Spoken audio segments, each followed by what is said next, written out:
प्रवेश वर्मा जो है वो जैसा आपने कहा कि जाट के फेस हैं, जाटों की बहुत अच्छी खासी आबादी है दिल्ली में, तो वो उनको ज़रूर फ़ायदा होगा। सूत्रों से खबर है और बहुत स्ट्रॉन्ग जो खबर है हमारे पास, क्योंकि बीजेपी में जो हमारे सूत्र हैं उनसे खबर है कि बीजेपी ने ये डिसाइड किया है कि केजरीवाल के खिलाफ नई दिल्ली सीट से वो प्रवेश वर्मा को उतारेंगे।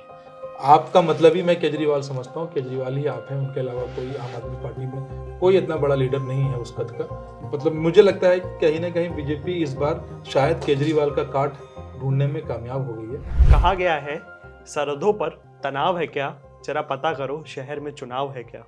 नमस्कार, मेरा नाम है अंश कपूर और इंडिया.com पे एडिटर्स टेक देख रहे हैं आप। आज हमारे साथ है हमारे एडिटर तनवीर सर। सुनने में आ रहा है कि दिल्ली की जो सीएम है उनके खिलाफ जो बीजेपी की तरफ से इलेक्शन में लड़ेगा चुनाव, उसका चेहरा पता चल गया है।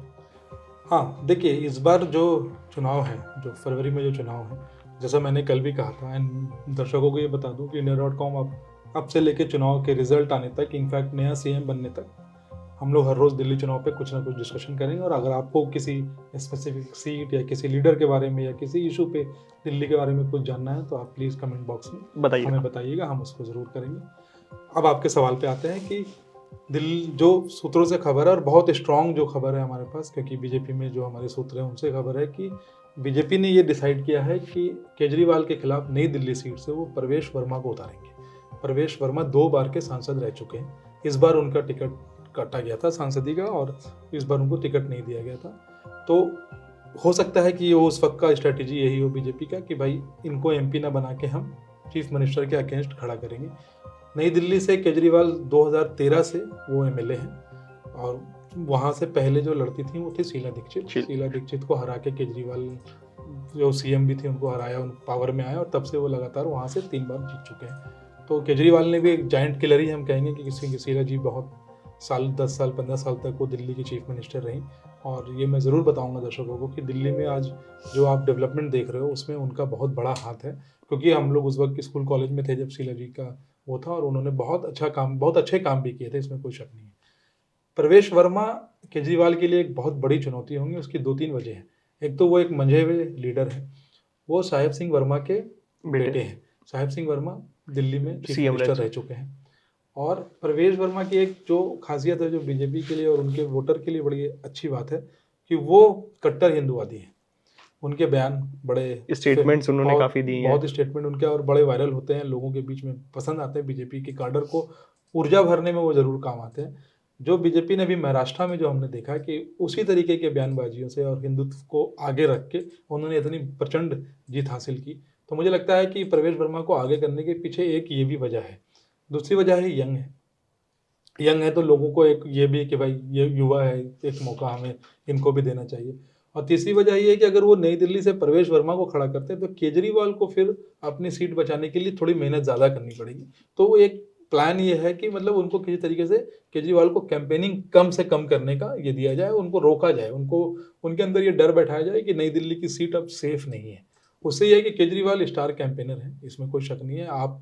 आपका मतलब ही मैं केजरीवाल समझता हूँ, केजरीवाल ही आप हैं, उनके अलावा कोई आम आदमी पार्टी में कोई इतना बड़ा लीडर नहीं है उस कद का। बाकी मनीष सिसोदिया थे तो अभी मैं जो देख रहा हूँ जेल से आने के बाद वो काफ़ी बैकफुट पे चले गए, काफ़ी शांत हो गए।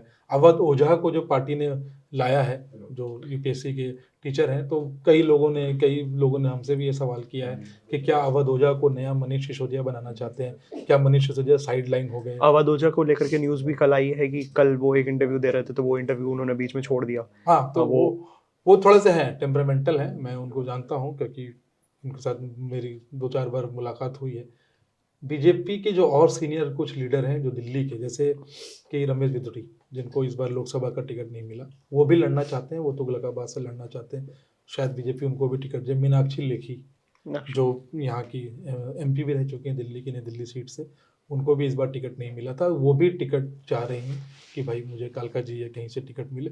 चांसेस हैं कि उनको भी टिकट मिलेगा। हर्षवर्धन साहब जो हमारे हेल्थ मिनिस्टर भी रह चुके हैं, वो भी इस बार उनका भी सांसदी का टिकट कटा था, वो भी चाहते हैं कि वो एमएलए के इलेक्शन में लड़े।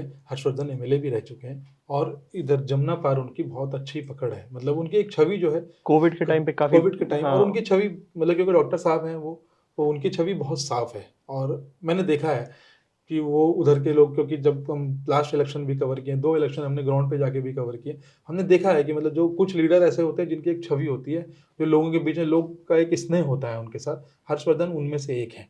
हिंदुस्तान में ऐसे बहुत कम लीडर हैं, मतलब शायद मेरी उंगलियां ज़्यादा पड़ जाएं, लीडर के नाम कम पड़े, जिनको कि लोग बिल्कुल क्लीन इमेज है, जिनके साथ कोई करप्शन का मामला नहीं है। हर्षवर्धन इज़ वन ऑफ दोस्त। तो बीजेपी अगर अपने इन बड़े लीडर्स को खड़ा करती है तो इस मतलब मुझे लगता है कहीं ना कहीं बीजेपी इस बार शायद केजरीवाल का काट ढूंढने में कामयाब हो गई है 3 इलेक्शन में लगातार हारने के बाद, क्योंकि बीजेपी एज अ पार्टी हार को वो बर्दाश्त नहीं कर पाती।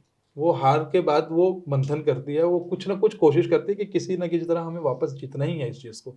मुझे लगता है कि इस बार परवेश वर्मा को केजरीवाल के अगेंस्ट खड़ा करना अगर वो करते हैं तो जिसके कि पूरे चांसेस है, उसी स्ट्रेटेजी का एक हिस्सा है कि केजरीवाल को कहीं बांध के रखा जाए और अलग अलग हिस्सों में अपने सीनियर लीडर्स को खड़ा किया जाए जिनकी एक छवि है। क्योंकि कई बार ये होता है कि अगर आप एक असेंबली में किसी एक बड़े नाम को खड़ा करते हो तो उसके आसपास के असेंबलीज में भी उनका असर होता है। ये भी चर्चा है कि बिहार के जो कोई सिंगर हैं उनको भी टिकट मिल सकता है एमएलए का, क्योंकि पूर्वांचली जो हैं आप जानते हैं कि भाई हमारे यहाँ भी जब वो खेसारी वेसारी आए थे कितनी भीड़ लग गई थी यहाँ पे हाँ, लोगों की। तो पूर्वांचलियों को का एक पूरा वोट बैंक है जमुना पार मनोज में भी। और तिवारी की बात। नहीं, मनोज तिवारी तो एमपी हैं, और भी बिहार में सिंगर हैं, उनमें से सेलिब्रिटीज हैं। किसी भोजपुरी या यूपी के किसी भोजपुरी सिंगर को या किसी एक्टर को पवन सिंह। मौका, पवन सिंह से तो बीजेपी की मतलब वो खराब हो गए जब वो लोकसभा में काराकट से जो बात नहीं मानी हाँ, उन्होंने और वो इंडिपेंडेंट खड़े हुए, बाद में वहाँ से नुकसान हुआ बीजेपी के सहयोगी दल के जो उपेंद्र कुशवाहा थे वो हार गए चुनाव। तो वो चीज़ अभी वो ब्रिज अभी बनी नहीं है। तो I don't think Pawan Singh will contest, but हाँ कोई ना कोई सेलिब्रिटी जरूर लाएंगे ये। तो मतलब एक तरह से बीजेपी रणनीति बिल्कुल बना चुकी है। महाराष्ट्र में अब सारा हो चुका है, सब कुछ स्वेरिंग इन हो गई, सरकार नहीं अपने जगह पे है। अब बीजेपी का सारा फोकस मुझे लगता है दिल्ली दिल्ली की तरफ डाइवर्ट होगा। परवेश साहिब सिंह वर्मा के लिए एक विनिंग फैक्टर ये भी होगा कि जाट फेस हाँ वो जो है दिल्ली में उनके लिए प्लस पॉइंट साबित होगा एज कम्पेयर टू केजरीवाल। बिल्कुल बिल्कुल। देखिए जो प्रवेश वर्मा जो है वो जैसा आपने कहा कि जाट के फेस हैं, जाटों की बहुत अच्छी खासी आबादी है दिल्ली में, तो वो उनको ज़रूर फायदा होगा। वोट एक तरह से वोटों को पोलराइज करने में, मतलब not in the communal sense, in caste sense. जैसे अभी भी लोग कहते हैं कि हमारे यहाँ कास्ट का क्या है, कास्ट पे कुछ नहीं, बट जैसे लोग, मैं बार बार बोलता हूँ कि in India people don't cast their vote, they vote for their caste. तो वो प्रवेश वर्मा यंग होना और मतलब वोकल होना, बहुत वोकल है दिल्ली में। जैसा मैं कल आपको बता रहा था कि अगर दिल्ली के आपसे किसी बड़े लीडर का नाम पूछें तो वो तो हाँ, वो आप ज़्यादा नहीं बता सकते। मनोज तिवारी हैं, वो किसी और वजह से जाने जाते हैं। वो पहले वो एमपी बनने से पहले भी बहुत पॉपुलर थे। तो बट प्रवेश वर्मा जो है उनको सब कोई जानता है। हमने कई लोगों से, जब ये खबर आई कि प्रवेश वर्मा को खड़ा कर रहे हैं, फ्लोर पे कई लोगों से हमने अपने न्यूज़ रूम में भी बात की, तो ये भी मन लगा कि अच्छा वो जो अपने बयान देते हैं, जो बयानों के लिए मशहूर है। तो मुझे लगता है कि जो हिंदुत्व का जो एजेंडा है, इस बार बीजेपी दिल्ली में भी वही एजेंडा चलाएगी, और हो सकता है कि केजरीवाल का कार्ड शायद वो उसको बनाने की कोशिश करेगी। अब देखना यही होगा कि फैब में के रिजल्ट्स में क्या ये बीजेपी का कार्ड जो है एक सक्सेसफुल रिजल्ट दे पाएगा। ऐसी और भी वीडियोस के लिए बने रहिए हमारे साथ, देखते रहिए India.com। Thank you for watching.